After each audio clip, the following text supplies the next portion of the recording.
Hi, my name is Brenda Warren. I'm the host of Talk to Me. A few weeks ago, I saw a video on YouTube put on by comedian Michael Allen. He has a channel called Cooking with Comedian Michael Allen, but it wasn't about cooking, y'all. This video was about Mr. Allen being raped as a child at the age of 4. I saw it, I thought, what a shame, and I kept it moving. A little bit later, he put on another video. It was the response to the comments to his first video.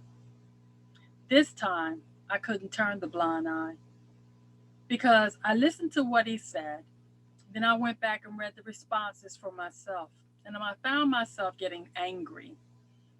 Angry because as a child survivor, I understood what Mr. Allen was expressing.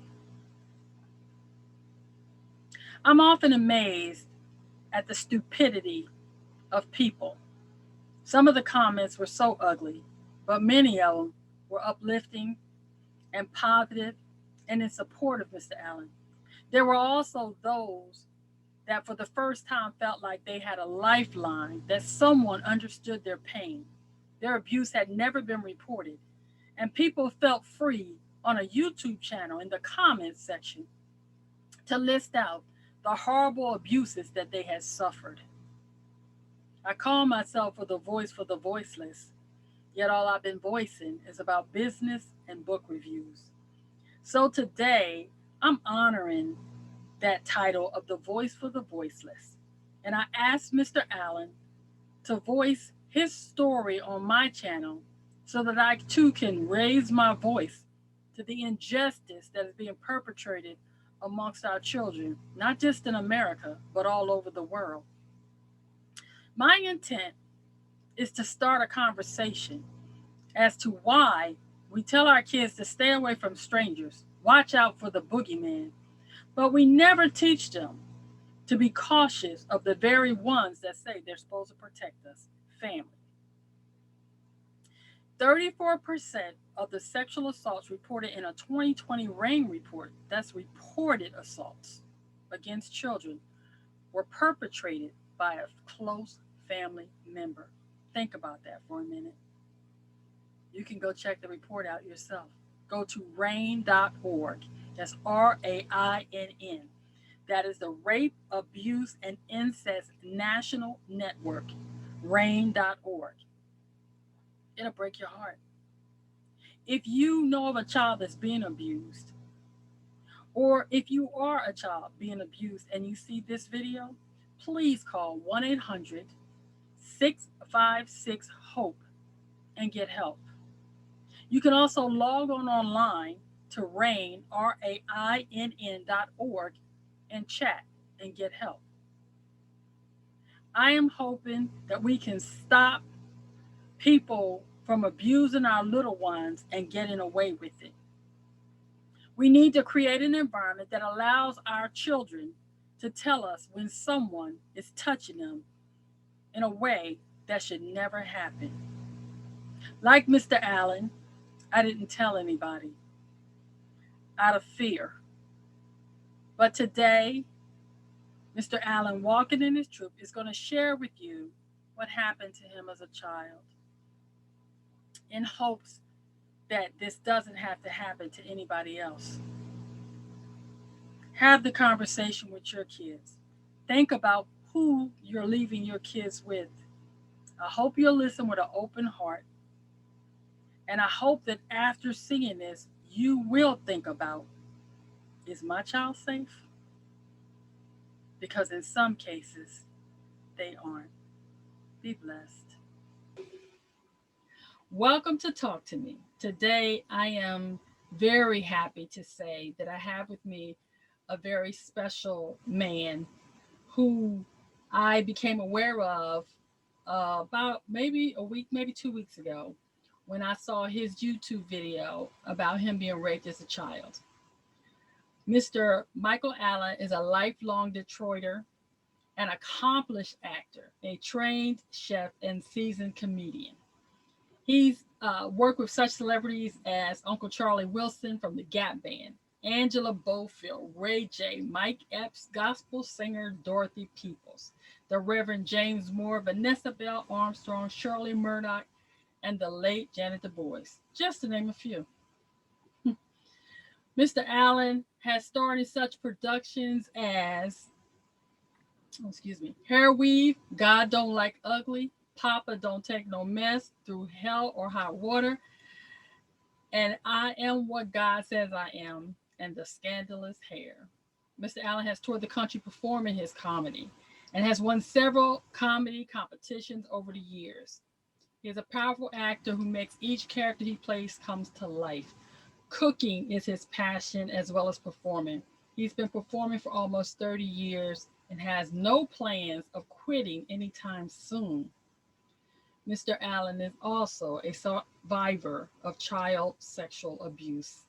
And today, Mr. Allen is going to have that conversation with me that we don't often have, especially not in our community, especially not surrounding men.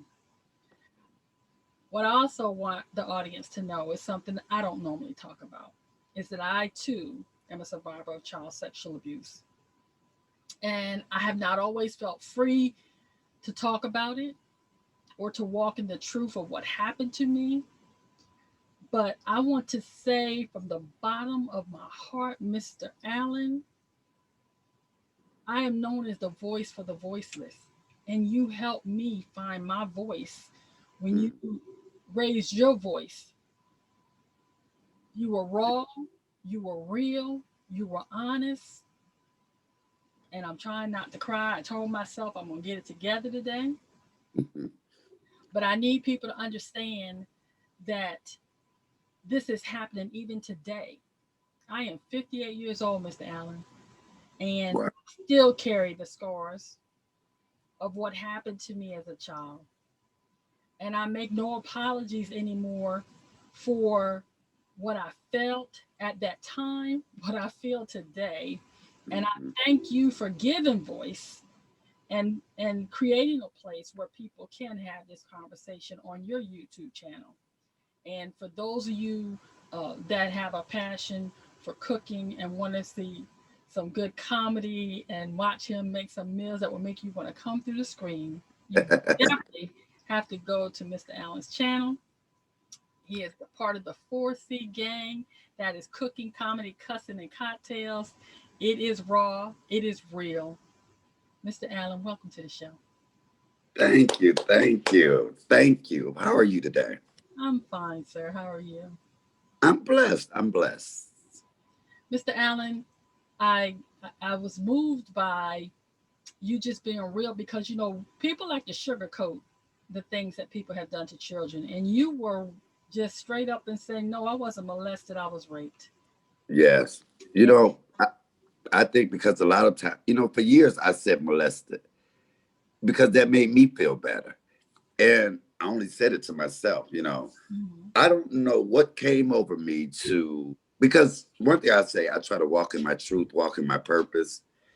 And I had people question me, my sexuality, even doing my YouTube channel, right? Mhm. And I had to say, well, there's a reason.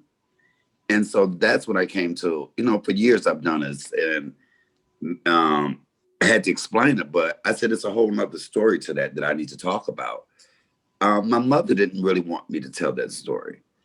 And I had to tell her, but it's my story to tell. I mean, I just because your story happened to be a little bit part of mine, but it's my story. So the one good thing I'll say about the story is there's so many people, thousands of people that have reached out to me, told me their story, told me, I mean, in detail Mhm. that, sometimes it's amazing how other stories make you feel better. Yes. Um, so that's the best thing I could have did is tell my story. Now I got a lot of negative remarks as well, but that's just life. That's just life. And one of the things that you discussed is that it was someone known to your family. It wasn't a stranger. Because, see, when I was growing up, I was always told to watch out for the boogeyman. But it wasn't Yes. a boogeyman, it was a person very well known to my family that Well, perpetrated my abuse.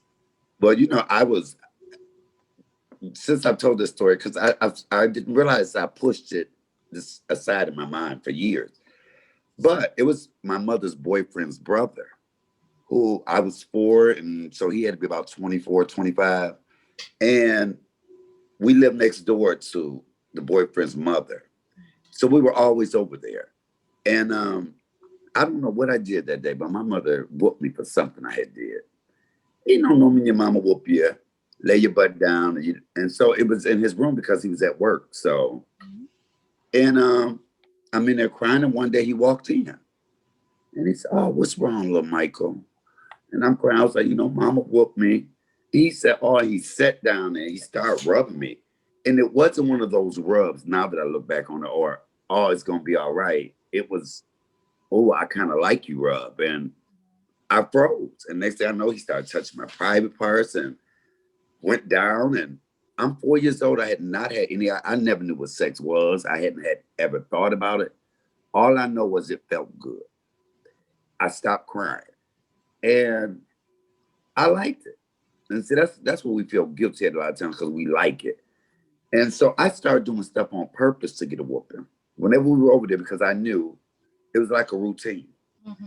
And they would come in there all the time. And some weird way, he never threatened me to say, "You better not tell him I'm gonna kill your parents," or it was none of that. So I didn't even know it was wrong.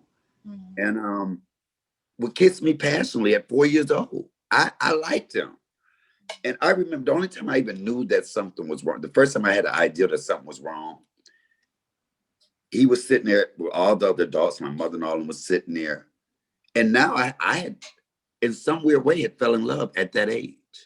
And I walked over and he was sitting on the couch with his legs open. I went and stood in between them.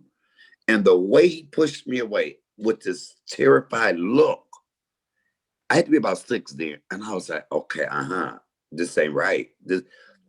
It stopped after that. But I knew then. And I also knew that my mother is a street lady. She grew up in the street. That's who she is.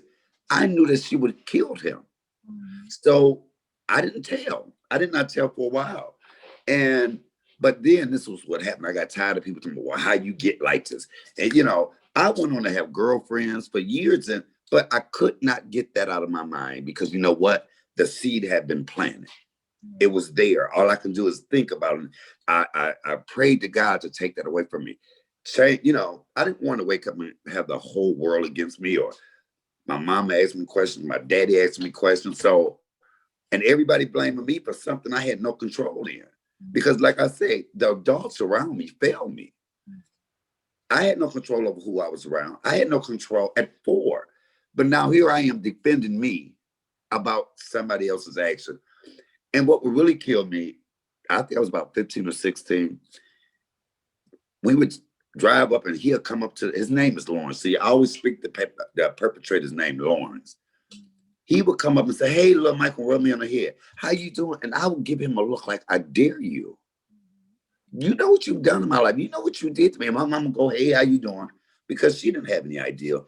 Even then, I wish she had a caught on and saw that, "What's wrong? Why you don't like Lawrence?" And what made me finally tell her, we were sitting at home one day and watching a movie called Something About Amelia, I think it is. It was with Ted Danson, and he was molesting his daughter. And we were so quiet because it was just a good movie. And as I was watching that movie, I kept seeing myself. Now I'm 17 at this time. So at the end of the movie, what really broke it, my mama said, "I wish a nigga would touch my daughters." See, that's all she was worried about. Yeah. I said, I was molested. Stop lying. Who? I said by Lawrence. Lawrence had died by that time. Why didn't you tell me? I would have killed him. And you know what I want her to do? Don't question me. How about give me a hug and say, "You know what? I understand now why A, B, and C happened. I get it now." But no, it was more of a once on it, because I didn't tell, but you know what? Parents ain't gonna get it right all the time. I get that. Um, I think that was a teachable moment. Could have been one for her, but I've forgiven her. I don't think my mother would have ever intentionally put me in harm's way. So when people came for my mother, I mean, that's a damn shame. His mama knew she was taking him in there for him. Things like that hurt. And so that's why when I did my responsibility, no, what we're not gonna do is come for my mama. You know, my mama had me at 19. My mama got married to my daddy at 15. I'm her fourth child, and she had me at 19. So I know she was learning. She was learning how to do what she was doing. So I cannot blame her. I don't blame myself anymore either. Because for years I blamed me because I liked it. Oh, I wanted to go in there. And I had a big debate with some friends of mine about born gay or being gay or born gay. And I tell them, no, I wasn't. And well, they no, but I know I wasn't. That choice was taken from me. And what really kills me is once somebody said, either it's in you or it's not. No, you can give baby some ice cream, and that baby gonna like that ice cream, and it's always gonna want that ice cream. But if you don't ever present ice cream to that baby, the baby might not ever eat it. Do you get what I'm saying? Absolutely. And so that's what kills me when it comes to things like that. And 90% of my gay friends are gay because they were molested. It's amazing that most women that are molested by men end up liking women. But most men that are molested by men end up liking men. But so many black men don't even tell it though. And I do, Mr. Allen, when I spoke to a bunch of people about it, because like I said, your video touched me so much because of my own hurt, and also Right. just talking to men I knew. I was surprised how in private many of the men would say, "Well, Brenda, it happened to me, but don't tell nobody." Right. That Right. fear and that stigma is so, even now at the ages that they were okay to tell me in private that they had been violated, but it is their worst nightmare to think that anyone would ever find out that it occurred. So, That has a lot to do with brothers on the down low mhm, because of molestation that they're never talked about. mhm, So they go ahead and get in these relationships, but they still have that yearning and that urge. It all ties in one way or another. And like I said, I thought it was only me to be in touch. I didn't know other people that happened to other. And you have to realize when I was touched as well, this was in 73. So, and I grew up with that. And I always have questioned myself, if I had not been molested, what if? If it had been a woman that did it, what if? So here you have all these what ifs now mhm. because my innocence was stolen. And after you did your video, I did see your response. How did it make you feel when you had, we'll let go of the negatives because the way you handled it was so brilliantly. I just cannot applaud you more for that because you are the clapback king, but I felt you handled it in such a nice manner that I was surprised. I will honestly say I was Right. surprised. But then I understood the weight of the subject for why you could handle it the way you did. Right. How has knowing that you're not even intense at the time, maybe you weren't feeling brave when you did this, but now that it's been done, knowing that you help people like me and help all these other, because I read a lot of the comments and there was a Right. lot of support for you. There was a Yes. lot of positive that came out of you being vulnerable. How did that help you? Ah, I won't even say it was like something lifted off of me because I've always lived in my truth. Um, I'll give you a good example. A friend of mine I've known for years. She called me. She said, Michael, thank you, thank you, thank you. I said, for what? She said, thank God you're on YouTube. Because this video's at 60-something thousand views right now. And she said, I always wondered, and you answered my question. She works with youth and growing up. She said, can I use your video? She said, because I know a lot of these young men have been molested. She Mhm. said, I won't even ask you no questions. She said, that video was so powerful And it was. and you were so vulnerable and living your truth. And that's when I had the aha moments. You know what? God led me to do that because I had no intention. I really think I just needed something to talk about that day. you know, and I like to try. I mean, I'm real and raw when it comes to it. And I will say it's another thing too, because I go to therapy every week, twice a week. Um, I remember in one of the meetings just talking to the therapist, and he after the meeting, he said, "Do you notice this whole session was about your mama?" Now I got all sisters, I'm the only boy. And I just kept it keeps going in my head. The guy bet not nobody touch my daughter. See, a lot of us worry so much about our daughters, we forget about our sons. Absolutely. And he said, "Do you think your mother would come to one of the sessions?" I said, "Well, I can ask her." I get my comedic part from my mother. My mama is a hard, straight-laced woman, period. I'm named after my mother. My mother's name is Michael as well. Yeah, they call her Big Michael. Her name Michael and my name Michael Allen. So I said, "Mama," and I explained to her, the meeting was about you, blah, blah, blah. I said, "He want to know what you come to one of my therapy sessions." She said, "How the hell is that going to help me?" I had to start laughing. She said, "Boy, no, if I go to that, we going to come out more upset with each other than when we went in." But then I got it because a lot of times people don't want to face their own. Because it will be some things that will come out that it's not going to be cute about her. Do you get what I'm saying? Absolutely. And I would not want her to even. My mama, what, 72? I would not want her to have to go through that because I've gotten over it. And if my mama apologized today, it will not make a difference in my life. Do you get what I'm saying? I'm going to love her regardless. But it works for me. I go there. When I come out of there, some things are lifted off me. Half the time the therapist say he need to pay me because I give him more therapy than he gives. I know that feeling. For me, my mother and I never even talked about the incident until I was 28 years old. Wow. And it happened because, like you, something was being watched or something was being said. I don't remember exactly what. I just remember she did or said something, and I screamed, "But you didn't protect me." And Mm-hmm. say if somebody did something to my kid, and Right. and the thing was, she knew something had been done to me because my perpetrator was caught in the act. He had Wow. he had threatened my family. He had told me God didn't love me, which is why he was able to do what he did, and that if anybody knew what was going on, that they wouldn't love me either. They would just, Mm.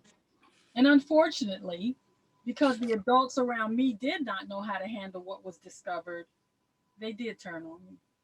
So Wow. it became the secret that wasn't a secret, and nobody discussed it with me until I was 28 years old. So I've lived with all of this. And when, like I said, when I saw your video, I thought about um, all the men that right now and girls Yes. holding the secret because, again, they're waiting for someone to pass or they themselves can't deal with what happened to them. But then I started to read the comments that came in below of the people that are now seeking help.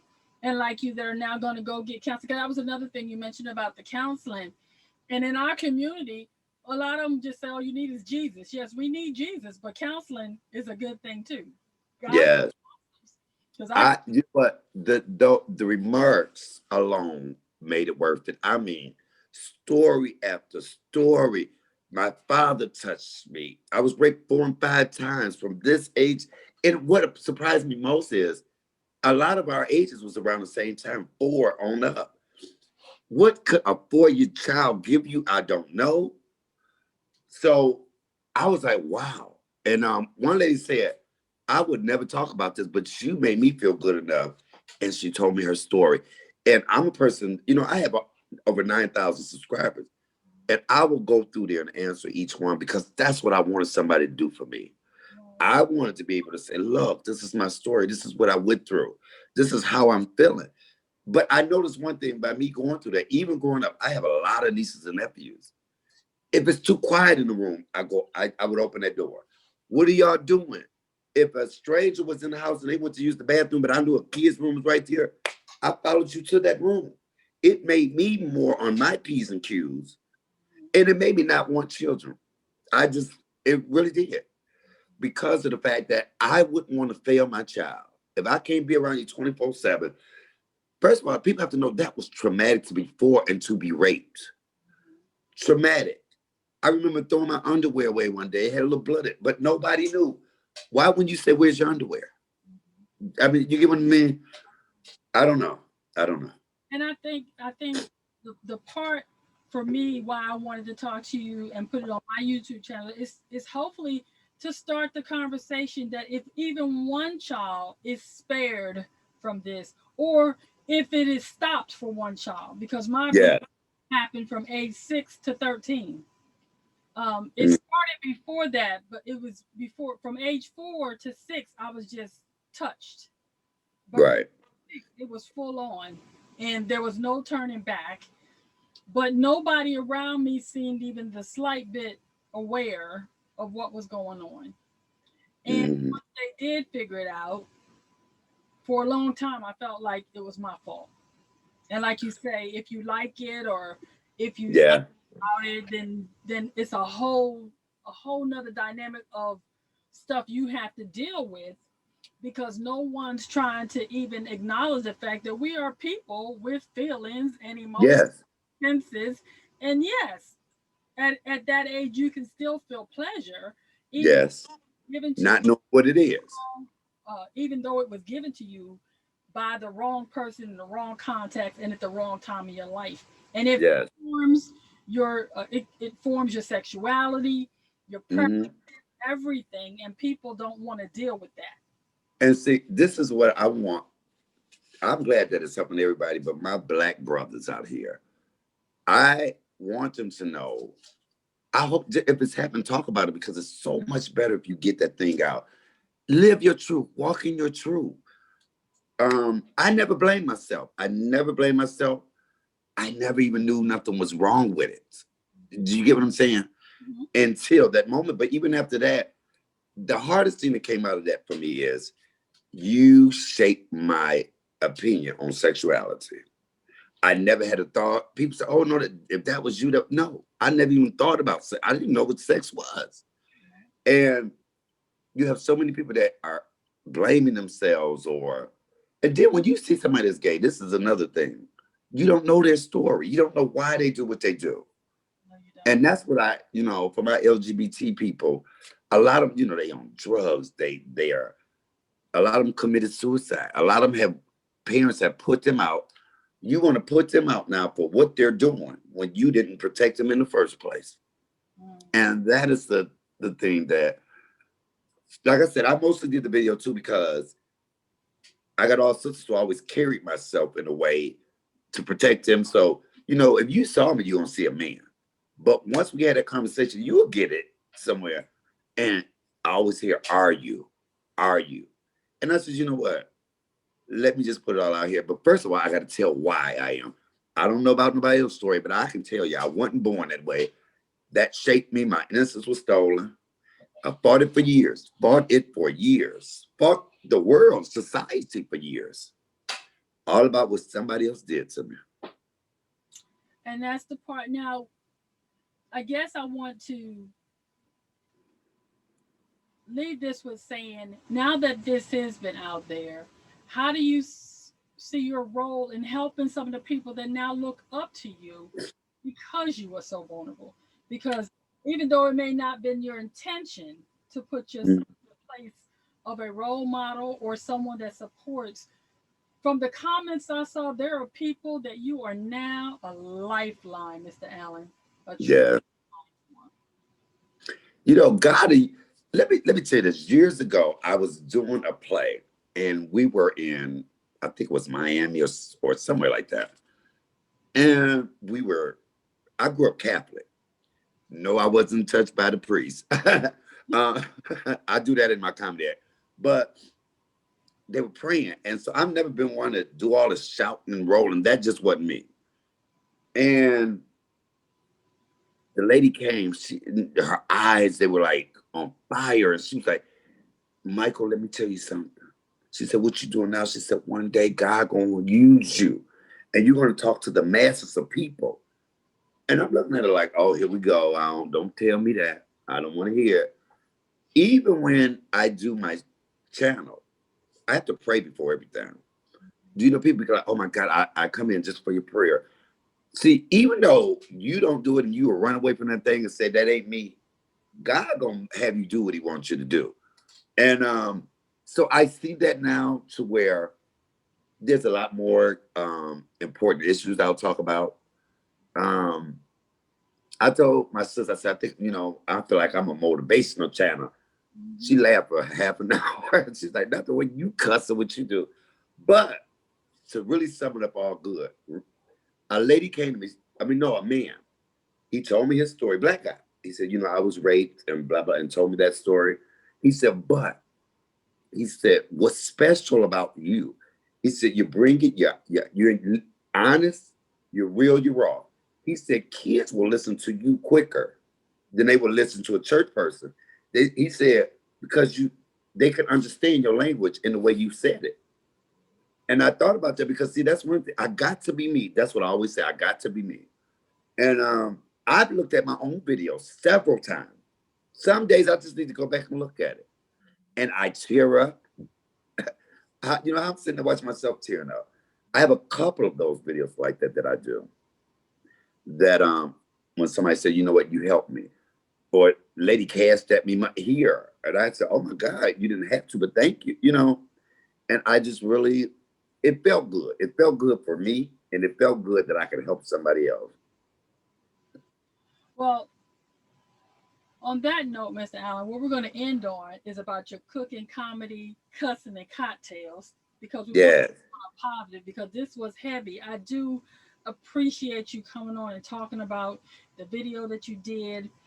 And I hope that someone that listened will go and look at his original video, because if you're looking for someone that is going to tell you how things really were and keep it Mm-hmm. real, and also offer you a point of hope, which was the other part about it. It wasn't just a graphic video about a child being raped, but it was about a man living his authentic life and trusting God and loving God and cooking, which is his passion.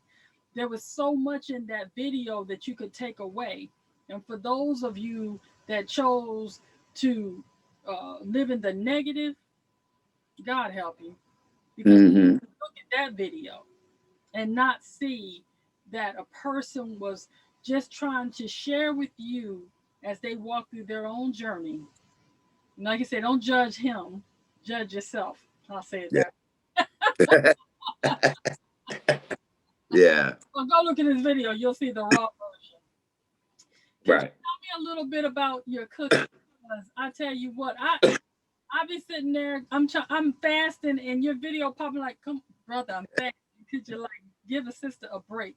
That fried chicken almost made me hurt myself. The You crispy. know, I I've had a love with food ever since I was little. Thank God for high metabolism. People go, where all that food go? And I can eat, eat, eat. My mom would go, boy, you just eating it because it's here now. And I'm like, no, my favorite chicken of all time, believe it or not, simple, shake and bake barbecue chicken. I love it. But this is what really made me want to cook. My grandmother, God rest her soul, she died from ovarian cancer at age 56. But when I was born, she was 33. So my mama had us young. And she could cook. She's from Canada, and my grandfather's from down south. So she did a mixture of the food. She made the best hot water cornbread I had ever tasted in my life. And I remember her, I said, not Gigi, can you fix me the hot water cornbread?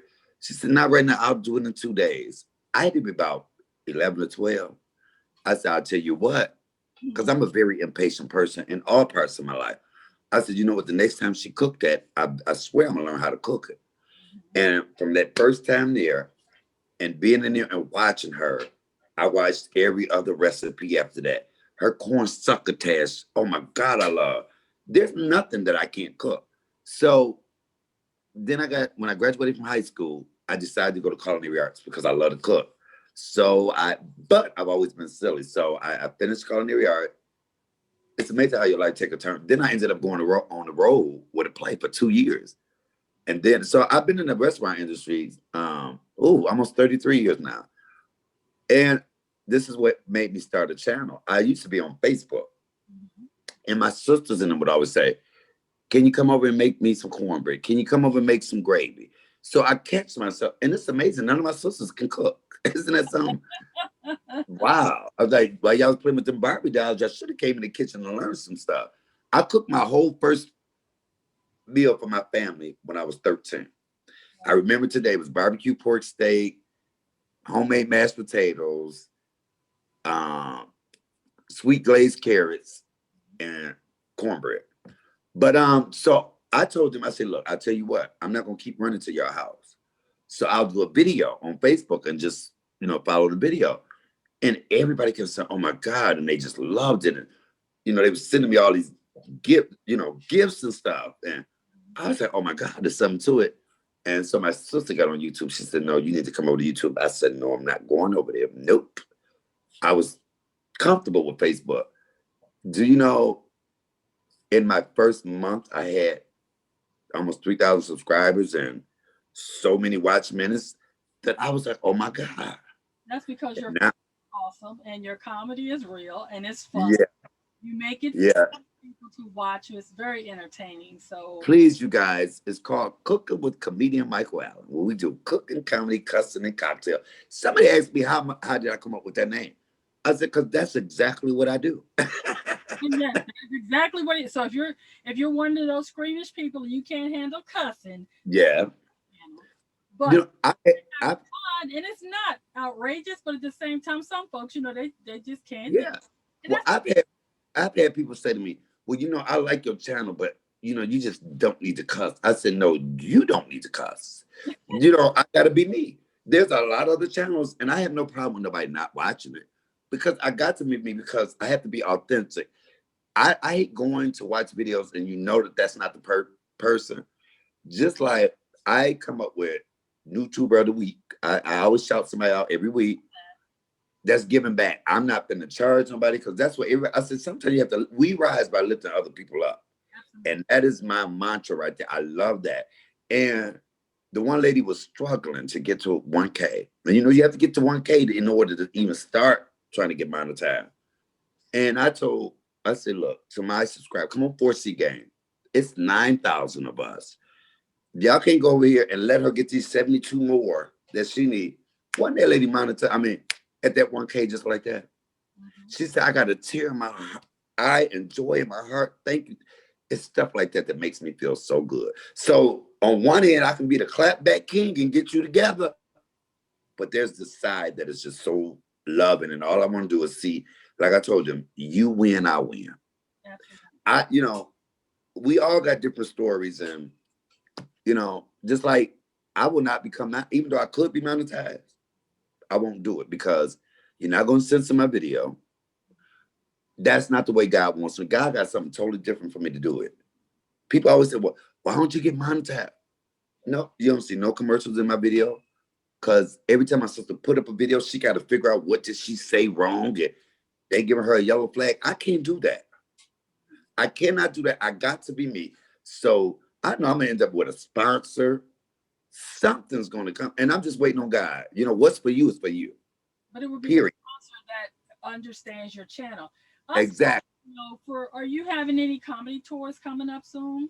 Well, you know what? I had matter of fact, this is the first place I'm even talking about it.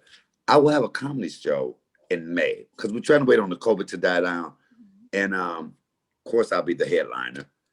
So it's a comedy show. And it's my mother, where my mother lives, my great grandmother bought this house when she was 15. She would be 106, but it's still in our family. And every time I would go down the street and go to the store, it's this big theater. The Senate Theater is what it's called. Back then, Black people couldn't even go in there. It was just Polish people. So over the last couple of years, I kept looking. I said, you know what? This is where I want my comedy show. Right here, where I grew up, where I walked past. We don't have big dreams as children. I never even looked at, even thought about performing in this place, but getting them, and that's where my show's going to be. So I thank God for that. Well, when Um, you come back to talk to me and promote your show. But yes, also, I want to ask because I saw this a lot in the comments as I was watching their videos. When is your cookbook coming out? you know what? So many people say that I do not measure anything. I go by taste. So my cookbook will be. And I always tell people this too. Stop when you get a recipe, unless you bake them. Mm-hmm. Stop going for every that. It's like a painter when you cook. You have to. If I like garlic a little more than you, then I'm gonna put a little more garlic in there. Or maybe your cookbook could be a cookbook of a comedy book where it doesn't necessarily have to have. You can say, Oh, you know what? I never thought about that. It'd be a custom comedy cookbook. you No. know, it could be the 4C Gang cookbook where you're going to have to go watch the videos to figure it out. Yeah. You're going to have fun. I'll show you what I do and you figure the rest out. Because that's what you You do know, for us. You tell us, hey, this is what I'm doing and we got to figure the rest out. yeah.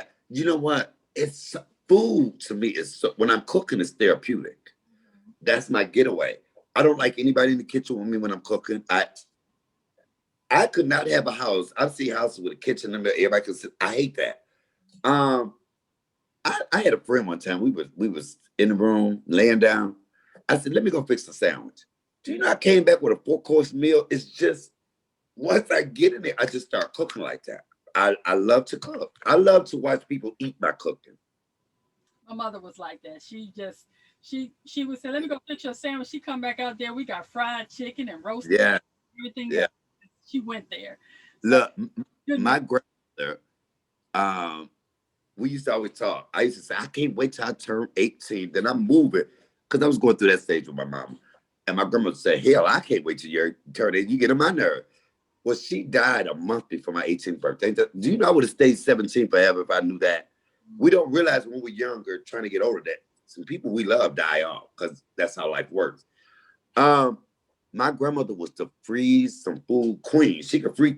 I'm a food hoarder. I hate to throw anything. I hate to waste anything. You would think I grew up hungry or something. No. So my grandmother had a deep freezer and a freezer full of food. I would not let anybody eat any of that food. I ate every last thing that was in that freezer and that deep freezer. The last thing that was left, and it was maybe a year later, that's how much food she had, was this thing of chitlins. My mama said, you gonna eat those real? They been there. I said, uh-huh. Do you know I have never cried so much eating chitlins, knowing that that was the last thing I was gonna ever taste. Because she was a phenomenal cook. When I'm in there, it's like I channel her. But I mean, I cried down to the last chitlin. I mean, I think I probably ate more tears than I ate chitlins because I knew.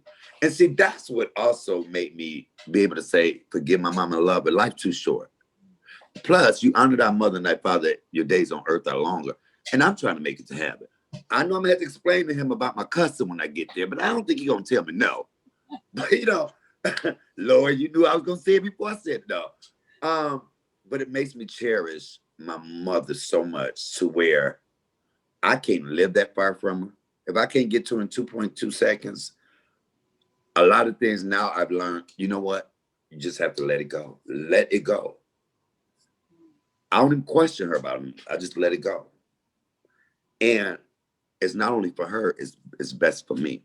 Because I could sit all day and tell you what I think she did wrong, you know. But you my mother. I could, I wasn't homeless. I wasn't hungry. And you my mama. And like that's why I tell in the video, don't come for my mama. No, we're not doing that one. I'll go to the ends of this earth for my mama. And we got the same name. And I'm her look, out of all my sisters, my mama left hand, and I'm the only one left hand like her. Ain't that something? Well, Mr. Allen, and we're going to close this out. Is any Yeah. closing thoughts that you'd like to give to the people that are going to watch this? Besides, I want them to go to your channel, Cooking with Comedian Michael Allen. Please go there. You will enjoy it.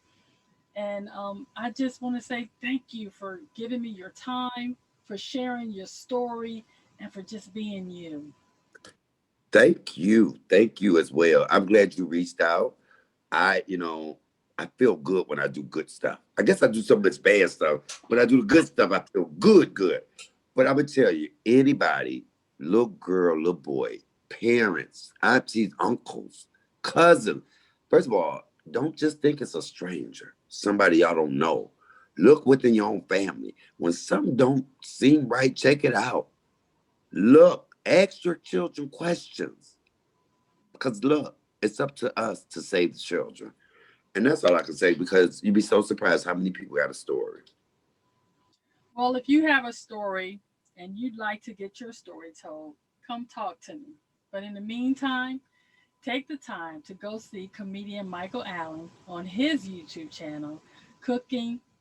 What did it say? Cooking with comedian. Let me say it right. Say it right for me, sir. Cooking with comedian Michael Allen. Thank Well, you. we do cooking, cussing, comedy, and cocktails. 4C gang for life. 4C Gang for life. Thank you, sir. It has been an absolute pleasure to have you here on Talk to Me. You just do not know what you've done for me and for those that will listen. Yeah. Remember, protect the child. It's important. Be blessed, everybody. Be blessed.